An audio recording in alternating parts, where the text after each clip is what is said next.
Assalamu alaikum, peace and blessings to everybody. Hopefully this works properly now because we've got cut off, didn't we? It is live. Right, it is live. Hopefully, yeah, good. Basically, we're going to talk about grooming gangs and other topics as well. My name is Sheikh Abdul Hamid. I'm an Islamic scholar, classically trained. My background is in psychology and in social sciences. Psychology, wow. Cool. So basically, I've not done this for quite a while. It's been a few months since I've done this. So this is the first one I've done in a few months, to be honest with you. And I've always wanted to tackle this issue about grooming gangs. Now, a lot of people out there saying grooming gangs and Islam are interconnected because those idiots, those dirty, evil people, I don't want to swear because I don't swear usually, but I feel like swearing, those evil, disgusting, nasty individuals, they're all ugly as well. You've seen the photographs of them. They're not good looking, are they? You know what I mean? They're all ugly. Anyway, I don't want to swear. The point is, right, these, because they've got Muslim names, people associate these wankers, sorry, excuse my language, I don't want to swear, these idiots, right, with Islam. Yeah. Now, you're a sheikh, you know more than I do. So I thought I'd bring him on here to explain that grooming gangs and rape is not permissible in Islam. I think start off from the beginning is that absolutely nothing justifies raping, abusing, exploiting anybody, and especially vulnerable young girls. And the problem is, like I said, is that when these people start conflating the two, from these people's pedophilia and connecting it and justifying it theologically, there's absolutely no basis on this tradition. And like I said, before we even go to the theology behind it, be very, very, very clear. Our thoughts and prayers are with those victims. And I pray to God, especially those Oxford gang that recently got convicted 2 days ago. 2 days ago. You see the photographs of them? Yeah, man, sickening. I pray to God that God punish them in this world. Ameen. For causing such havoc in the life of these innocent people. Ameen. And this, like I said, it's got nothing to do with the Islamic tradition, mainstream, normative, orthodox Islam. And also, let me make it clear is that these people don't wake up in the morning and think, you know what, let me see what's the most amazing thing to do and how can I get close to God in terms of proximity. No, then one guy just says, oh, let's just go rape girls because that's what God wants us to do. These people have no... I think the only thing that they are connected to Islam is that they happen to be born in Muslim households. Yeah. And then as a result, and even the names, you know, like Hussein, Al-Islam, and Muhammad, and this and that, I mean... Yeah, but the thing is, what I say is, look, there's people out there got Christian names like Peter, John, Luke, but because they commit a crime, doesn't mean that they're associated with Christianity, is it? Absolutely. Same with the... But also be clear, and this is my stance on it, is that Islam is not the victim here. And I think sometimes when people talk about grooming gangs and sensitive issues, they spend more time kind of disassociating the crimes from Islam than actually focusing on who the victims are. That the victims in this situation are the poor young girls. And those are the... I mean, I wish there was more outreach work being done. We'll be discussing that later on in terms of... This is the 7th paedophile ring now to be busted. 7? But from the I'm sure it's more, you know. Is it so far? Exactly. I think there's been about 200 convictions. I've got a funny feeling that there's going to be more. And it's shocking. Because they've been getting away for so many bleeding years because of lack of what the police are doing, and lack of the social services. They've been letting them get away with it. Let them get away with it. And they think they're untouchables. One of the worst cases like the mafia or something. in Rotherham up north is when one of the paedophile gangs got busted. And the counsellor actually goes into court in order as mitigating, to give him like a character reference. What? You read about it. A counsellor actually goes into court and says, you know, these people are decent people and they should get a bit of a lenient sentence. It's just absolutely... The number one objective, I would say, of the Quran is to uphold justice. اِعْدِلُوا وَأَقْرَبُ لِلتَّقْوَى. Allah says in the Quran that justice is the most important thing. The Quran says even if it's against your own parents, or ala anfusikum, even if it's against yourself. The fact that you lie just to get yourself out of trouble, the Quran highly condemns that. When we're on the side of justice, put religion aside, put ethnicity aside, put tradition, culture, everything aside. Absolutely.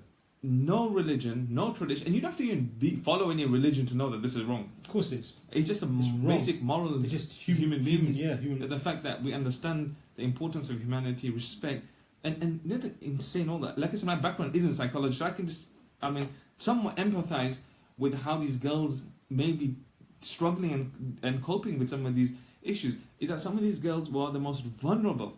So these girls were already in care, so they come from families that were struggling, or they've been separated, or the parents have now, the children have been taken into care, so they've had a very, very, very unstable upbringing, and now the tender age in the early teens going talking about from 11. It is absolutely shocking. And even how the grooming starts from the beginning process. The whole grooming process is, we got this little kebab Indian takeaway thing. shop thing, yeah. Yeah. And now you give them free food and stuff, and then asking them for favors and then hooking them onto drugs. You saw that documentary 3, right? Those girls. I mean, that's the thing which, I mean, if you look at Darren Osborne and all those things that he was talking about. That's why a lot of the working class, well, any human being, it's back, keeps dropping. I don't know what's the signal around it. I'm saying this. I was angry, and you know, I feel so pissed off. When I say pissed off, I'm like, words can't even express and articulate how angry I feel, and how sorrowful I am to the victims. That I feel embarrassed. I have to even share a faith with these idiots. I know, same here. And constantly try and defend ourselves over this small minority of people. There's got 3.5 million Muslims in Britain. 4% of the UK population. 4%, and out of that, 200 odd. I don't even want to call them Muslims. I don't know what to call them, right? But 200 idiots, right? These evil people. People say, okay, all Muslims are pedos. Basically, they look at me and you're walking down the street. If they've got a little girl that's like, you you don't know, do you? I don't want to be classed as a pedo. Do you? Because the actions of these idiots, I don't want to swear. I think that is the issue, is that, when, like I said, when the whole community ended up getting tarnished. But let me also point out, is that one of the key prosecutors for these paedophile grooming gangs was a Pakistani Muslim. I believe his name is, the prosecutor was Afzal Hussain. The only problem is when they get 20 years or they get 15 years, but they're out in 4 or 5 years on good behaviour. Are they going to do it again? And we talk about prison, what happens within the prisons, and how sometimes I mean, like I said, there's a disproportionate amount of Muslims. Muslim population in prison is about 15% of the prison population. Looking at the demographics of 4% overall, that's massively disproportionate. And there are issues, and you know, I do watch Tommy Robinson, and I look at some of the issues that he highlights. He has some points. I disagree with him in terms of how he goes about highlighting some of these issues, and sometimes his speech is very inflammatory, and xenophobic. He has some good points, though. But the points that he's raising are absolutely valid in terms of there's a disproportionate amount of these people who happen to be abusing young girls. And we as a community as a whole, not just something which is exclusive, that okay, Muslims have to do this, or you know, only like the social service should be dealing with it. I think collectively as a society we fail these girls. The problem is, right, I don't know who they are. Do you know who they are? I have no idea who they are. I mean, Leicester, if there is a grooming gang in Leicester, I hope there's not one, but if there was one, I wouldn't know who they are. There's 40,000 Muslims in Leicester, 50,000 maybe touching it.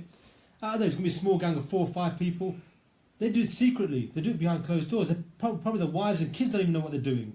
You know, how do you catch these thieves? I mean, these evil people. You know, I think it's really important to highlight, first of all, in terms of grooming and sex things, and looking at child protection. Highlighting means is that, you know, in the masjid there should be khutbahs, there should be sermons happening. I'm not saying that these paedophiles come to the mosque and all of a sudden they hear an amazing lecture and they change their life. No. What I'm saying is that if you look in the case of the documentary that I looked in these 3 girls, one of the reasons why some of these groomers were caught is because somebody from the public spotted that an elderly man was walking with a young English white girl, and they realized that was odd, and just that, them contacting social services sparked off the investigation that broke down some of these pedophiles. So the fact that we're raising awareness, what looks abnormal, why would people be hanging around in some of these shops, and why are they out late?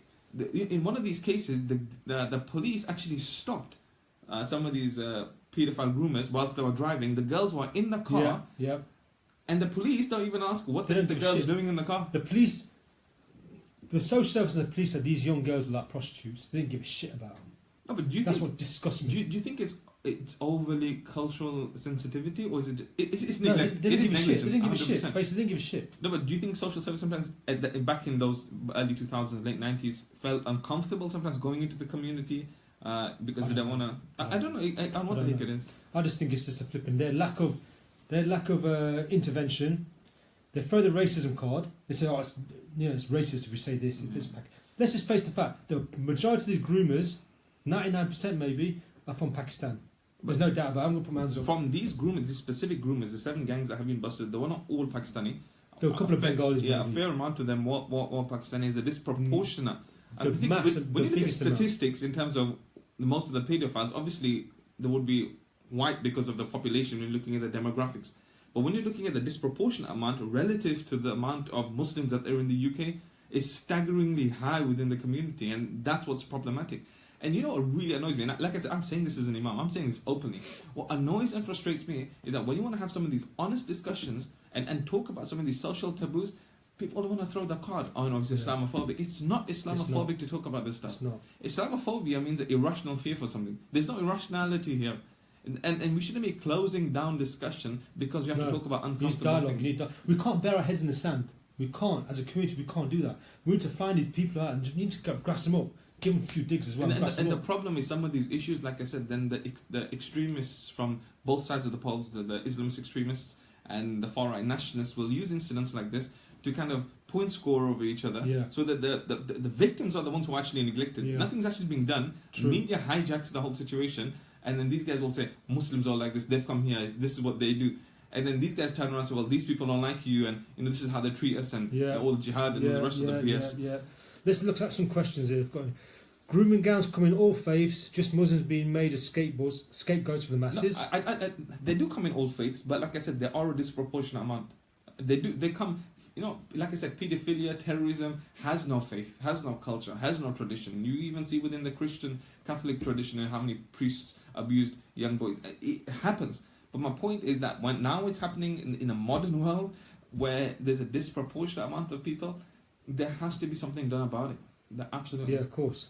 Why is it that the BBC and political grooming gangs where it's been covered up, does the media never mention their religious beliefs or cultural perpetrators? That's from Tim Knott. I think it's two extremes. One, sometimes, like the Telford grooming, in my opinion, did not get enough media attention. So this, to some extent, there's sometimes almost like you hiding away. What is it, some kind of leftist agenda or not? And then we have other media outlets who will put openly on the title Muslim pedophiles, like Muslims. Like, what the heck does Muslim have to do with pedophiles? Because you've got Muslim names. They come out the narration that the Prophet, peace be upon him, married a young girl. Now, there's many different opinions upon this. I believe she was 17, 18. She was not 6 or 9. We've gone to this issue. We've discussed it through our sources. And if you look into it, there's, in fact, my good friend Mufti Abul Layth, he's on YouTube. You can check him, the age of Aisha. There's historical evidence clearly to suggest that she was not the age that people claim that she was. In fact, she was 18. And if you look into this, and this is not me just giving you, people are now accusing of taqiyya and hiding some kind of stuff. We don't practice taqiyya. We don't do that. No. But look into the historical fact. There's nothing in Islam that permits grooming or taking advantage of vulnerable young girls. And the Quran in Surah Nur, chapter 24, verse 33. Google some of this stuff. Chapter 20 what? 24, verse 33. 24, 33. Allah says, وَلَا تَكْرِهُ فَتَيَاتِكُمْ عَلَى الْبِغَاءِ, that don't force and compel, fatayatikum means young girls, into prostitution. The verse is as explicit and as clear. There were actually gangs, like prostitution gangs that were happening, that were taking place. And some of these young girls were being forced, and they actually came to the Messenger of God and complained that we feel that we're being forced into the situation. We are believing in God. What are we supposed to do? And God condemned this practice within the scripture. And one of the biggest opponents of Islam at the time was the one who was running some of these grooming gangs, Abu Lahab specifically. Right. And the Quran highly condemned this. So, like I said, there's absolutely nothing in our tradition that would even justify. Now, somebody's mentioning here that people talk about child grooming gangs. Now, there are cultures. For example, when I say cultures and I'm naming culture, I don't mean everyone belonging to that culture do practice that. But if you're looking at, for example, in the ethnography meaning the social customs and society within a region, if you look, for example, Yemen, traditionally they actually get the girls married very, very, very young. There are places in India, right, when their child brides and marriages. I mean, this is all these are cultural issues. Yeah. And if somebody comes to me and says, "Oh, can I do this? Is Islamically permissible?" Or absolutely not. The Quran states you cannot marry children because they haven't got sound judgment of affairs. Their body's still immature. Things like that. It says you cannot marry children. Blatantly says it. So how can these guys? How can people say that Muslims? I would also go to extent. Sometimes some scholars, and not even scholars, but sometimes people are not as informed. Muslims say this, and not as informed in regards to Islam. Say as long as the girl reaches puberty, then it's permissible to marry her. I don't follow that opinion either. Maturity. What the scripture, for example, when Allah's talking about the orphans, and He says when somebody's looking after them and they have wealth, فَادْفَعُوا إِلَيْهِمْ أَمْوَالَهُمْ, give them their wealth back in anastu minhum rushda, if you find that they have intellect, sound intellect. So when God's saying that in order for somebody to have possession over their wealth, somebody who's an orphan, and somebody's caring for them, only return that wealth back to them once they have intellect sound. And that's why I believe that puberty is not just a biological or a physiological changing, it's understanding what you're involving yourself 12, into. She's gone through puberty now. She's still a baby. She's 12 years old. But she hasn't got it all there, so no chance I'll marry her off at 12 years old. No way. Even my daughter's 17, I won't marry her off now because she's still immature, you know what I mean? Sort of thing. No chance, no way. And any 25-year-olds are bloody immature. I'm immature, I'm 50-something years old, you know what I mean? But the point is, right, no one in their sound mind would give their daughters away at such a young age, marry them off to an old bloke. Yeah. No way, no chance. So I'm not falling for that. And like I said, to claim, maybe Muslims are doing it, maybe other people are doing it for other religions and traditions, it doesn't make it permissible within the tradition that this is what Islam is encouraging. It's a cultural issue. Do it. And it's fine. Back to the grooming gangs. Yeah. I think also this attitude. I think this is a misogynistic. It's a cultural attitude where when we're looking at some of these court reports, where the victims were describing that they were using adjectives as cheap and white meat. These are derogatory terms. I do apologize for using them. I'm repeating the words that the victims used in court, and the fact that the easygoing, or the fact that they're not Muslim, or they're not dressed appropriately, and therefore is just the paedophile groomers were using these words to justify their grooming. Like I said, even if somebody, let me say this clearly, and this is a hyperbole, and it's not exaggeration, even if a woman walks naked on the street, and that's illegal in the UK, even if a woman walks naked on the street, absolutely nothing justifies for a man to go and abuse her. Nothing justifies, and people to say, well, she dressed like that, so she deserves it. No bloody woman deserves anything. It's that man's problem, and it's the man's issue, that the fact that you can't control yourself. Let's answer some of these questions. Let's have a look. Grooming is done by all creeds and colour. Religion should be irrelevant. It's been going on here in Telford for years, but nothing was done because no one wanted to be accused of racism. And that's the problem as well. I think you need to put race, everything aside. Whoever is guilty, go in them and just go in there. Too much political correctness. I think the local authority, I think the council, I think there need to be a government initiative focusing on some of these issues, and need to try to explore.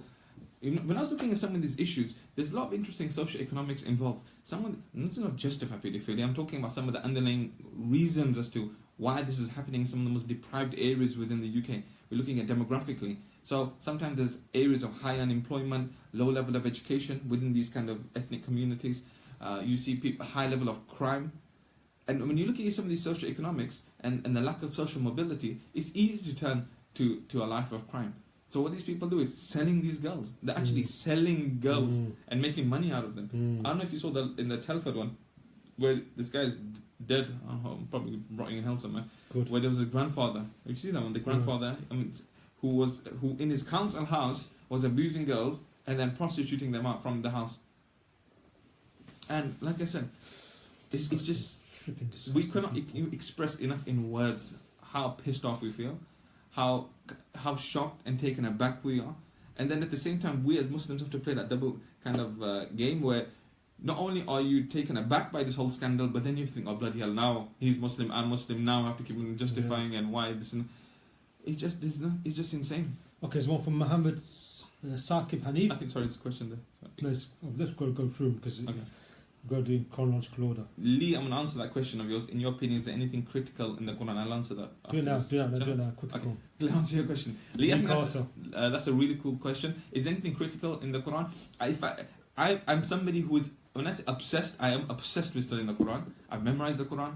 I've studied it for 6 years. And if you want to look into the explanation of the Quran, it's called the exegesis. That's my passion and fascination. I lecture publicly. I go to universities delivering it. The Quran is like any other scripture. I think there's enough in any scripture to justify almost anything. When it comes to, if you want to act barbaric, if you want to act crazy, if you want to create an out-group, an other.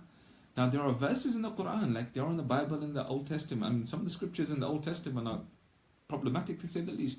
Or in the New Testament when Jesus comes and says, I've come with the sword, and he talks about how he tells somebody to sell the possessions and buy a sword, because if you look at some of these isolated verses, it becomes problematic. So there are some verses that Tommy Robinson loves quoting, and I want to actually put it out there that if he wants to talk and discuss, I'll be more than happy to speak to him. I've been meaning to for a while, if he possibly sees this. But there are verses, for example, that which is mentioned Surah Bara'ah. This is the verse where, the verse of the Quran where people quote, وَاقْتُلُوهُمْ حَيْثُ ثَقِفْتُمُوهُمْ وَاقْتُلُوهُمْ حَيْثُ وَجَدْتُمُوهُمْ. Kill them where you find them. These are normally translated. And then people will flare up on this point and say, the Quran is saying is that if you find a disbeliever or unbeliever, just kill them. Kill them. Yeah. They should be killed. And like I said, the whole background, the whole context, this is not the foreign policy of a Muslim. Just don't take it too much time. Is long story short, the Prophet was kicked out of Mecca, and then now he had to go live in Medina for 10 years. Now, and as he's returning on the conquest of Mecca, nobody's actually killed. He doesn't go into the conquest to go and kill people. He goes in and people surrender. Then the Quran is very clear and explicit in saying that not only did you drive the Prophet out of his hometown, those who want to still publicly want to cause issues, meaning they still want to oppose the Prophet. You don't have to believe in the Quran. They still want to fight the Messenger of God, and they want to create public disorder and social strife. And now, remember, the Messenger of God here is a statesman. I mean, he's dealing with the politics of the situation. Then they have Arba'at Ashur. They have 4 months to leave. They have 4 months to relocate, and they will have every opportunity to go live elsewhere if they want to cause trouble. Now, in the Quran even says, وَإِنْ أَحَدٌ مِّنَ الْمُشْرِكِينَ اسْتَجَارَكَ فَأَجِرْهُ حَتَّى يَسْمَعَ كَلَامَ اللَّهِ ثُمَّ أَبْلِغْهُ مَأْمَنًا. The Quran Surah Bara'ah says that if there's any amongst them from the disbelievers who maybe not had this message that they have 4 months to leave because if they're troublemakers, and then he comes to you, make him listen to the Quran. Listen to what the Quran has to say about the situation. Give him security and then allow them to go to a safe place. Now, beyond that, if these people still want to cause problems, then they'll be seen as a public enemy and will be classed as treason. And in that isolated situation, and given situation, they would be dealt with severely. This was an isolated situation specific at the time of the Messenger of God, and is not permissible within a contemporary understanding or any other time besides the time of the Messenger of God. This was an exclusive command strictly to the Messenger of God. Now the problem is, answering Lee's question, is that when you look at some of these incidents, when you're looking at some of these verses, decontextualizing why it was revealed and the context that was revealed, there's enough just to justify somebody will turn around and say, oh, just kill them because this is jihad. So the thing is that I wouldn't, even young people, is that if you're going to, I'm not saying that the Quran itself radicalizes people, but I'm not saying that. What I'm saying is that a misunderstanding of the scripture without, like any book, one of the reasons why the Quran was sent with a prophet was to teach people. If God wanted us to understand the scripture, He would have put it into our hearts or downloaded it and we could have memorized it or just recite it. A teacher came with the scripture. I would encourage people that read the Quran is fine, but if you want to study it and you want to act upon His command, make sure you have a normative, mainstream, authentic understanding of the Quran with scholars. And if something you don't understand, ask. So I'm not saying that I'm critical in regards to the Quran itself, but there are verses that can be easily cherry-picked that can cause a lot of issues. Okay, let's get back to some questions here. That was a long answer. We've got to keep it short. It's alright, as long as they understand it. Okay, the worst thing about these people is they do it in secret and lead normal lives, that's what I was saying earlier on a day-to-day basis, which is why they are so hard to detect. They all deserve the maximum punishment when they are caught. Castration, I believe. But I don't know if you're allowed to do that in Islam, castration. Is that allowed? For those people who... I would. I swear to God, if this was like people call my Sharia law, if you get a chance, go to this plug-in. Go to my Facebook page, and I just released a video yesterday of why I as an Imam don't want Sharia law, and explain why, and I explain what Sharia law is. Go on my page, it's called Sheikh Abdul Hamid. Not now, afterwards. Okay. And I explain, but what was your question again? I was saying something. I can't remember. You just said something. No, I don't know. No, we're going to say something else now. These groups not even Muslim as they are go against Islam. Okay. Every child deserves a child freed of abuse. This is Brady Breen. So I need glasses. Every child deserves a child free of abuse. One of the reasons, if you're looking at the... so much to say, but if you look at the Convention on the Rights of Child, the CRC, which was set up in the 1980s, one of the reasons why it was legislated and enacted is because now the child is the responsibility of the government. If the rights of the child are being infringed and the parents are not taking responsibility, the government is responsible in the situation and they could be held responsible. Yeah. So as a government, as a society, we all need to make sure that we uphold the rights, not just of fellow human beings, specifically of the most vulnerable people in our society. And something that the Messenger of God highly encouraged and emphasized, and the Quran talks about it, is the vulnerable in our society, the elderly people in the community, the disabled people, the young children, the women who sometimes can be exploited because of the vulnerability, are the ones who need to be safeguarded and protected the most, not taken advantage of. Okay. This is a long one here. David Figgins. Bloody hell, Figgins. David Figgins. Sorry, Figgins, mate. As much as I want to argue against it, there is a connection between Asian men, predominantly of Pakistani descent, and grooming young white girls. I've seen it firsthand, and the statistics back this up. It doesn't have anything to do with Islam, but it does have something to do with men of Asian descent, as we know, predominantly Pakistani. The sooner we stop ignoring this, the sooner we can fight it. Deflecting by saying that, oh, well, other people do it too, doesn't help the issue at all.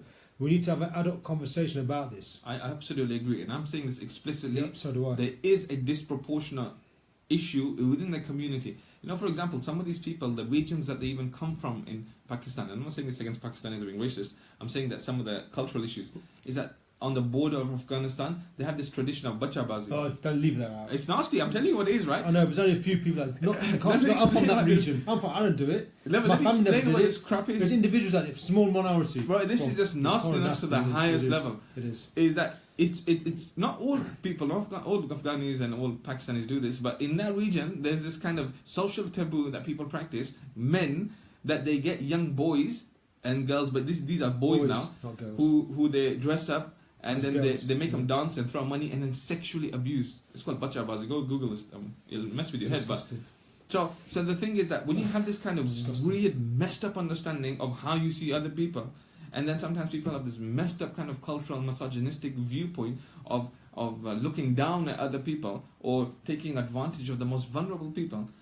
You know what? I think not only should the law come down heavy on these people, I pray to God that God punish them severely. Good. Because not only are they bringing Islam into disrepute, which is a side point, they are exploiting the most vulnerable people. But those girls can be psychologically scarred for the rest of their lives, you know that? Yeah, you know, as a psychologist, I can't even, I feel so sorry. Imagine when they get into a normal relationship. You know, I was just looking normal, will it? I was looking at this morning, there's some of the girls, some of the victims actually who come into the media now and waive their anonymity and say that some of the groomers are actually still free and they see them in their cars and they fear for their lives. So now sometimes they're being relocated or sometimes will be seen as targets. It's insane. All that's so insane. I think from the Muslim community, I'm not saying this is a Muslim issue, I'm saying that from the Muslim community at least, that we need to do more in our community. Meaning, like I said, we need to raise more awareness. I think there needs to be, we have some vigilante gangs kick the shit out of these guys. Sorry, that's him saying it, not me. But I'm going to be straight up. Yeah? We spend a lot of money on mosques, right? 5-6 million. We spend a lot of money on things that are not as important. We can pray wherever. We can pray in a normal building. Why wasn't some of that money being injected back into the community? Why aren't there psychologists and social workers and a private independent inquiry being set up to looking at some of these impoverished areas? Why aren't people actually going around and seeing what's happening? Why aren't people being paid to do it? Right? Why aren't people working with... there are. I work with organizations up north. I know there are. But I'm saying there needs to be more of it done. And that this needs to be encouraged, and this also needs to be financed also from the community to help deal with this and take matters into our own hands, because this cannot continue at all. They can't. Okay, let's go for some of these again. That's how it happens. It's from Trisha. That's how it happens. Buying them first, basically buying them first, buying them gifts, buying them drinks, buying them this, buying that. Then they groom them. Yeah. And especially some of them are special needs. Some of these girls, not only are they vulnerable, but they're special needs, and then they abuse them. And then, some of these girls, something which is a recurring theme when I'm looking at some of the court documents, is that some of these girls feel that they were befriended. They make them into their friends. That, we're here for you. I'm your boyfriend. And so this girl is 12, 13, no life experience, has probably had no affection and love and attention that she deserves as a young child. And now all of a sudden this person is showering you with gifts, phones, food, fancy cars, driving around. And then you build that trust. And when that trust is broken, it took some of these girls years to figure out what the situation they got themselves into. And it's hard. It's hard. What the heck can you expect from a young girl? Right? Especially somebody who's so vulnerable. Nice. Dublin TT. I've got the trainers as well. Lawrence Gang, none. Lawrence Gang 1, now Oxford 2. What's that mean? Lawrence Gang 1, now Oxford 2. I don't know what that means. Lawrence Gang. What's that? Lawrence Gang. Could there be a wider concern as a convert to Islam? I'm regularly asked by Pakistanis to revert sisters despite them already having a wife.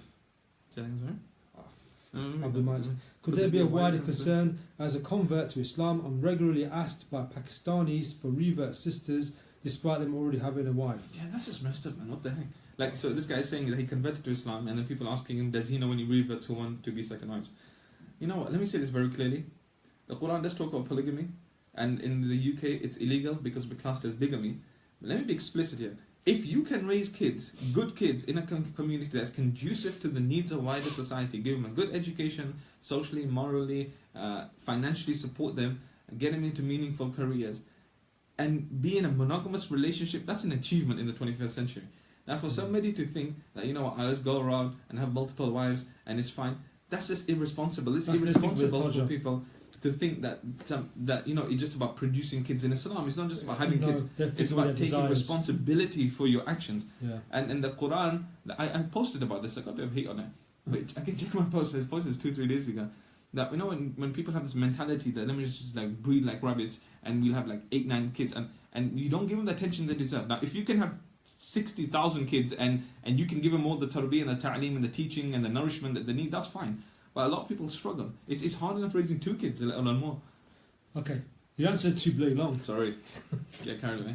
Okay, anyway. There's a gang in Bradford. It's everywhere. It's becoming like a virus. That's from Jasmine Blythe. I would beg to disagree. How are 250 convictions disproportionately high? No, these are just the convictions. Like I said, 250 convictions. Yeah, disproportionately high. That's what the guy's saying. How is that high, basically? No, one conviction is high. No, when I say disproportionate, I don't mean disproportionate in terms of looking at the statistics and comparing it to paedophilia within other communities. For example, the white community. I'm saying that in proportion to the Muslim population, it's disproportionate. Like, for example, if you compare the prison population of 15% compared to how many white young people or youth are in the prison, obviously there's more in proportion to the population. And I'm saying that this is a disproportionate amount that seem to be happening from this kind of cultural setting. Okay, Iqbal says here, victims are neglected. Where is the support from the council, social services and police? They've been failed collectively by the whole of our society. I think every single one of us have failed them. This guy, Old Man Carney, whoever he is, right? Old man, you're not as old as me, mate. I think you're talking nonsense and appeasing. You're not dealing with the issues as they stand. What is the issue? What's the issue, mate? Come on, tell us, please. Why don't you come on camera, Old Man Carney? Put his button down there. Like, calm down, no, come on camera and say what he's got to say. You can come here. You can come here, you can add someone. I mean, if you want to, can. What I'm saying is, I'm not going to sit here sipping on tea and you're going to change the world. What I'm saying is that this is just one form of raising awareness, showing that, not only showing people that we actually are passionate enough to speak out against it, and I'm working with institutions and organizations, and I want to raise more awareness that more money needs to be pumped in from government and from private donors to help raise awareness. So, I mean, if people disagree with our viewpoints, that's your choice. I mean, you have every right to say what the heck you want. But I'm absolutely firm in what I'm saying. Okay, cool. Lulu McBade, I can't need my glasses, man. Lulu McBold or McBade, I can't see if that's an L-I. This was going on for a long time, but as per usual, it's not come to light because the people at the top were protecting them, who are protecting them, I think she's saying. There are all sorts of people involved in rings. Yes, sex rings as well, isn't it? When they are disclosed, it's the bottom of the ring who are quite rightly punished. But come on, people, eh? The planet is run by paedophiles. Wake up. The government's full of them, the elites are full of them, and the corporations who run the world are full of them. I think that's how gangs operate, right? In terms of, and that's a valid point. You don't know who's actually pulling the strings in the background. The people who I think got convicted were the hood rats, people at the bottom, who ended up getting it. But there must be somebody who's actually part of organizing some of this stuff. Somebody who's running the shots. Some of these rings were actually connected. So when I was reading this, is that when some of the victims are rehomed and rehoused, given a new identity, these guys then phone other people in the region and warn them that this girl's coming in or this is what's happening, and then the girl gets abused again. In one case, it's just crazy. This Andrew Starr Hamilton. I was approached by a grooming gang today. They started brushing my hair and polishing my shoes. Then they straightened my tie. I was so cross. I understand that's a bit funny, but I think it's slightly touching sensitive. We're trying to discuss something a bit more serious. These groomers are different. What other groomers share these children with family and friends on that scale? No excuse to bring back capital punishment and castration to these evil devils, of course. I mean, I'm not going to say I'm not for Sharia law in this country, but if it was Sharia law in here, these guys would be dealt with severely. You know what I mean? But anyway, that's another subject. That's his viewpoint, not my viewpoint. The age of consent in the Vatican City was 14, and now there are major corporations p.m. on this planet. Whatever that means. Yeah, no, the age of consent previously was much more younger. Even 100 years ago, you can get married at 10 years old in this country. I mean, Victorian times. if you check in America, for example, New Hampshire, I think the age of consent is 12. Is 12, yeah, which is one 12. of the youngest in the USA. In America. If you're looking at the age of marriage of 12. Yeah. Marriage of 12. At the age of 12. Okay, the grooming gangs are all from countries of all colours, all cultures. It's sick no matter what, and it's time the system needs to make it more known. It's unacceptable punishment, much harsher. I agree with you there, Jasmine. What does Islam have to do with child rape? Your other Muslim friends don't agree with you. It is permissible, indeed desirable, since the creature you worship did it. Oh. Really, Emma? No, I mean, the thing is, this kind of speech just further riles up the Because community. we're the exception. We're not an exception. Let me make this clear. If Islam encouraged pedophilia or terrorism or any of this craziness, there's 1.7 billion Muslims. If Islam encouraged terrorism, Someone's ringing your bell. Yeah. It would have been pretty crazy. I think got somebody coming in. It's some bloke with a black coat. Right, finish this up. Oh, okay, we're going to have to leave it because he's got a guest. No, speak. I'm not a scholar. Okay, go on, I'll carry on. Time to hurry up, time to get rid of him, he's just one of those dodgy salesmen. Okay, so based on some of these things here, no, the majority of the 3.5 million Muslims in the UK think and act like Riaz. Facts. So the majority of us out there, we hate groomers, we hate pedos. The majority of us, and terrorists, and extremists. The majority of Muslims out there hate them. Okay, he's back, hopefully. 2 seconds, what do you mean? Okay, anyway, okay. Oh, no. Beverly says, when in England, abide by English laws, not their own laws from a country they come from. Every country has different laws and those should be abided by. Of course, the Islam teaches us, we're supposed to respect the law of the land that we live in, not go against it. Oh my God, I know this guy. Sven, what's happening, bro? You a big man? You good? Still got a strong grip. Okay, so someone said here, right, where was it? I was reading something about laws of the land, basically, how we should respect it. Absolutely. Yeah, that people have different laws. She goes, Beverly says, when in England, abide by English laws, not their own laws from the country they have come from. Every country has different laws and these should be abided by. I don't think some Muslims or in any way, I mean, Muslims are not even calling for any other laws that they want to follow by. And this whole Sharia law, let's just discuss it, man. This whole Sharia law thing that people keep on saying, that, we want to follow Sharia law and we want these laws to...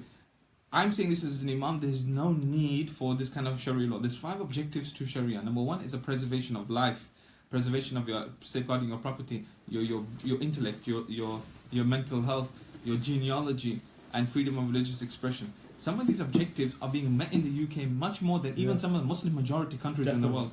The fact that if we can here have a mosque, build it, have faith schools, eat our food that's permissible, and some of the sectarian violence we go into, for example, places like Syria, in Iraq, and we're looking at Shia, Sunni, and a split in the schism.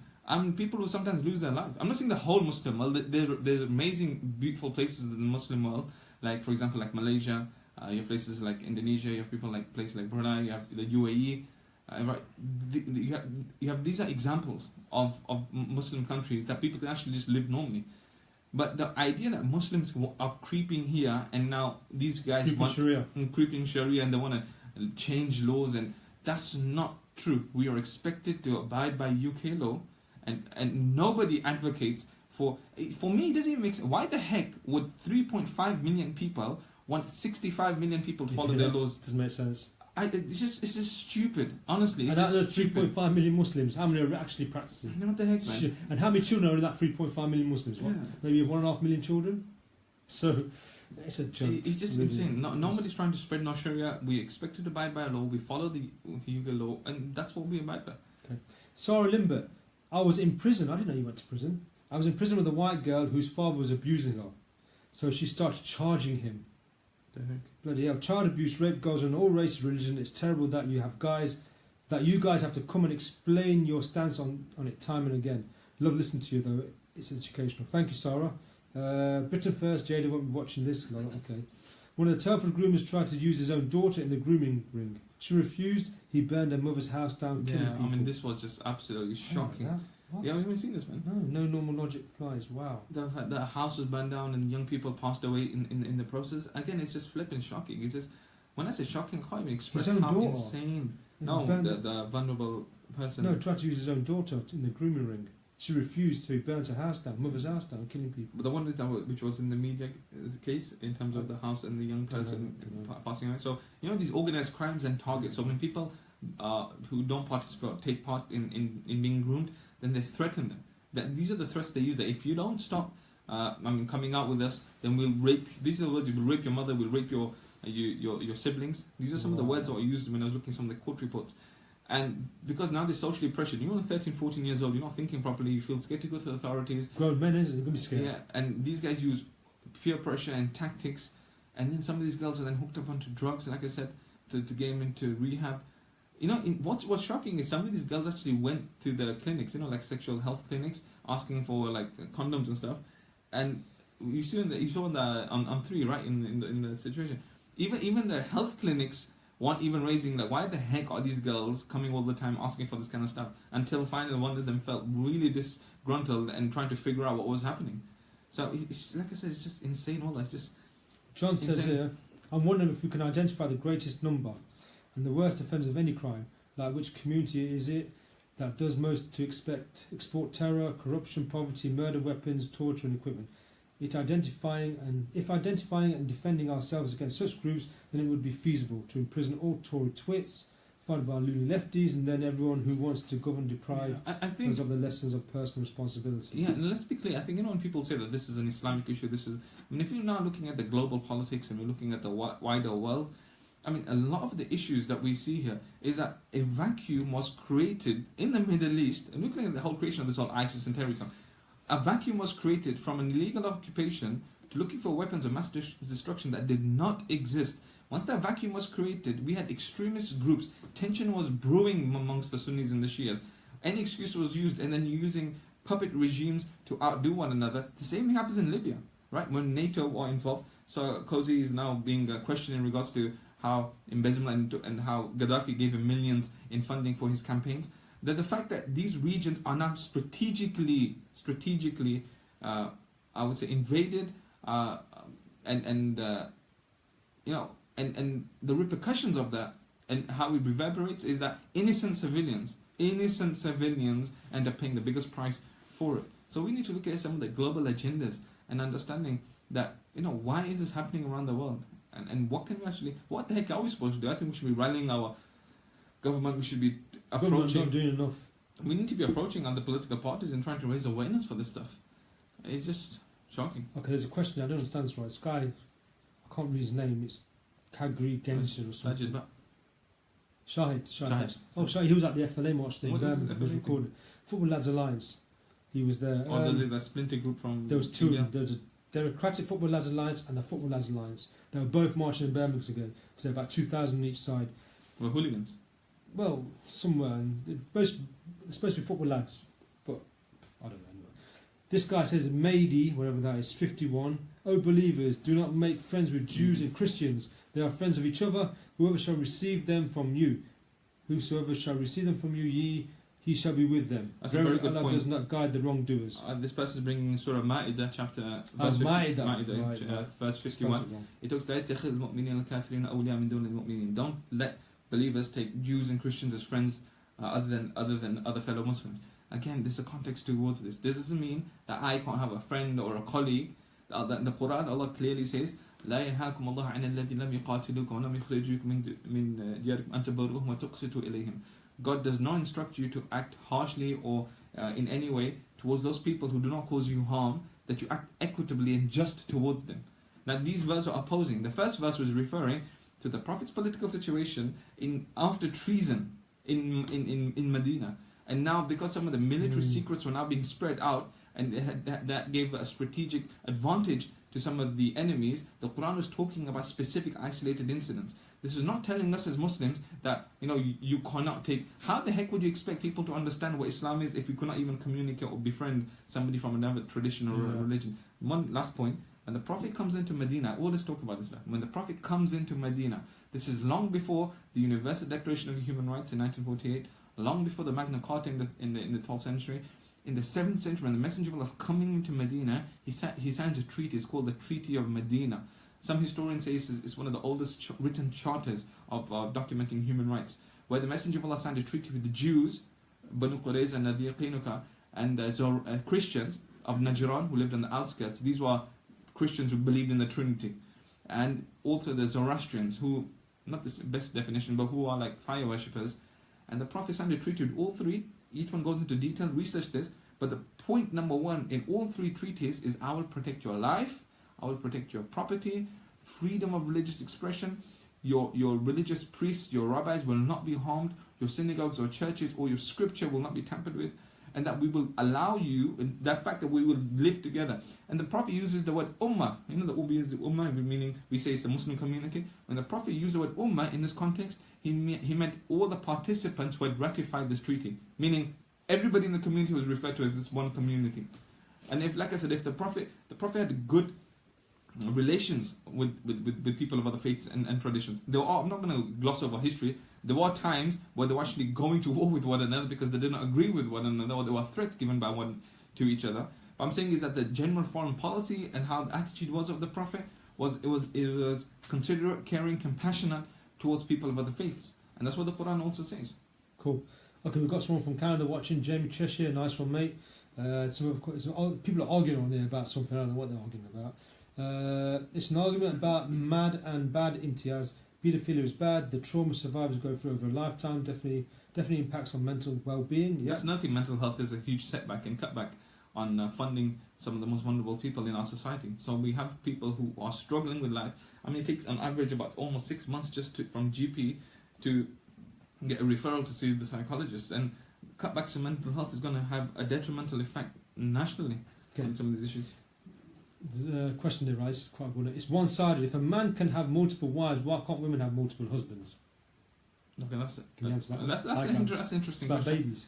In those days, they couldn't do DNA tests, couldn't they? Who the father was? Let me explain. That's my so then now they can do DNA. So now we're anyway, go. You can answer that one. In that situation, that's mentioned in Surah Nisa when Allah says, فواحد أو ملكت أيمانكم مثنى وثلاثة ورباع, that you can marry 2, 3 and 4. These are controversial topics, so I'll explain it properly. You can marry 2 women, 3 women, 4 women if you feel that you cannot be just in this one. The context of this verse is that women it was a highly rife misogynistic society in the community where women had absolutely no rights. When I say no rights, I'm talking about girls being buried alive. Infanticide was a norm at that time. Now, what these people had multiple wives. I'm talking about wives of 40, 50. Really? Yeah. Wow. So what the Quran was saying this is to reduce it. My wife's not watching this. Sorry. When I say reduce, I'm talking about reducing the number. That if you want to practice polygamy, then this is the limit. The Quran was sending out is a cut-off limit, and now you have absolute responsibility. So now some of their husbands had been passed away in war. They had young children. Society was almost would become unstable. And there were vulnerable people in society, so the Quran allowed it. Now, another issue, and there's no religion in the world that gives a solution to this issue, that statistically in some regions, there are more women than men. Yeah. Like if every man got married in this world, then there would be a surplus amount of women. And now imagine, there's a fair amount of men who are homosexual, there's a amount of people who want to remain celibate, there are people who don't want to get married, and there's a prison population of men. Now, what would be the solution be? Now, I'm not just about polygamy. I'm talking about the context of why this was said. I encouraging monogamy, and it's illegal in the UK. Because your wife will kill you. That's why. No, but in this situation is that these are some of the contexts. But the Quran says obviously you can't be just and just marry one. And here, why is because it's about responsibility. Responsibility in terms of financial responsibility, making sure you're looking after the children, upbringing them, caring for them, nurturing them, looking after them. Okay, Keith. Long time, mate. How you doing? Keith Eskif. These dirty, vile people are given the far right ammo to hate Muslims. There needs to be a Muslim section of the police force to deal with these type of things, not Sharia law. A section within UK police force. As a UK-born white male, the new advert makes me mistrust a lot of people. You know, I agree. I wish the government would reach out to more normative mainstream Muslims. The problem is, like, you know, I'm sure the government's bloody informed. Sometimes some of the people who they put in charge of Prevent, for example, and you know, some of the people that they get involved in are people who the community have absolutely no trust in. And they already have an agenda, some of these people who are put into high positions. And when it's normal voices like ours, like mine, when I'm trying to raise awareness and trying to get a middle approach, you don't get much of a voice. And I don't know, it's annoying, it's frustrating. Whether people listen to us or not, as an imam, as somebody, active member of society, I will continue raising awareness to the best of my ability. So I'm touring, lecturing in universities, going and giving public lectures on Fridays, khutbahs in different mosques, trying to raise some awareness for some of these issues. That's good. Shahid Adrian, bro. I saw a video of him earlier on in Birmingham. Salam, brothers. Just got back from the FLA demo in Birmingham. What a day from being verbally abused to getting hugged by some of the FLA. Wow. One of them was shouting at me saying, "Do you want to talk to my daughter?" Some serious brainwashing going on. You know, nothing justifies this stupidity and behavior. But when I was trying to understand and gain the mind of how some of these people behave and act, now we're Muslim, right? So we're born Muslim. We understand Islam. Imagine you have no exposure to Islam in a meaningful way. You don't come across many Muslims. The only thing you're exposed to continuously is terrorists, groomers, rapists, and then you think, why the heck are these people around? And then it's almost natural, not justifying it, but it's almost natural to then have a stereotypical view, and then you project that on people. So then you'll have innocent people who come up to you and call you a terrorist or a paedophile. And you think, where the heck are we supposed to start? Okay, question. This is going to be the last one because it's like 5 o'clock now, ain't it? Bloody hell. I've got to go to a boxing charity event thing. Where are you going? It's in town somewhere. White collar? Yeah, white collar, yeah. I'm watching, I've been invited, so. Anyway, Gareth Terry, this is a good question. I hope you can answer this one right. Gentlemen, honest opinion on apostates, please. If someone changed their mind, why the hell would their family and friends abandon them like they're nothing? Unless under the Sharia, of course, in which case they would be killed. Instilling so much fear into people to prevent them changing their mind. Insanity to anybody who isn't insane. Right, you can't ask me difficult questions and expect it to be brief. I'll try my best to be brief. And since it's the last question, explicitly, and like I said, this is not me trying to pull wool over people's eyes or me trying to give you kind of a rosy answer. Explicitly, apostates should not be killed. Right? There's a freedom of religious expression. There's no compulsion. The Quran, nowhere in the Quran, let me say this very explicitly, nowhere in the Quran does it say that an apostate should be killed. وَمَنْ شَاءَ فَلْيُؤْمِنْ وَمَنْ شَاءَ فَلْيَكْفُرْ. Who wants to believe, who wants to disbelieve, disbelieve. What about the no compulsion? لَا إِكْرَاهَ فِي الدِّينِ. There's no compulsion in religion. You can't compel people. Yeah, you can't force people. Now, and let me balance this, is that if somebody chooses to leave their religion, if somebody wants to leave Islam, I would be kind of taken aback, and I would want to understand why. Because again, looking at upbringing, looking at the exposure, bad experiences, and maybe they just don't want to understand the tradition, then that's their choice. They have a right to leave Islam. It doesn't mean that now we go and hunt them or become vigilantes. And this whole thing of Sharia law, if this was people thinking you're only saying this because this is the UK, Sharia law is not as black and white. The thing is, you have to understand and explain. All those books behind me is books of jurisprudence. You have to understand how Sharia is. Sharia is not as black and white in some of these situations. So just because there's a textual evidence that says people should be killed, its application, how it's relevant, how it's applicable, would most likely not even be relevant in a situation. So historically there may be some judgments that have been passed, but its relevancy is not in this world. And the fact that there's a freedom of religious expression, the fact that people have a right to choose to believe in God or not to believe in God, my relationship with them doesn't change at all. If somebody left Islam, or maybe personally I want to speak to him and say like what happened and why. If somebody don't want to be a Muslim, then that's your choice. Yeah, it's up to them. Okay, folks, we're going to have to love you and leave you. We'll do it again with time, yeah? And whenever you're free, yeah? This guy's long. Anyway, so thank you for listening. Hopefully we'll do it soon in a month's time. Right? Yeah, you guys check out my page, Sheikh Abdul Hamid. If you have any questions, anything you want to see, discuss, or you've seen in the media, or something really like annoying, frustrating, or you have questions on Islam, message me directly. I'll be more than happy to answer your questions. One last thing. Up the Leicester. Catch you later, people. Goodbye. God bless.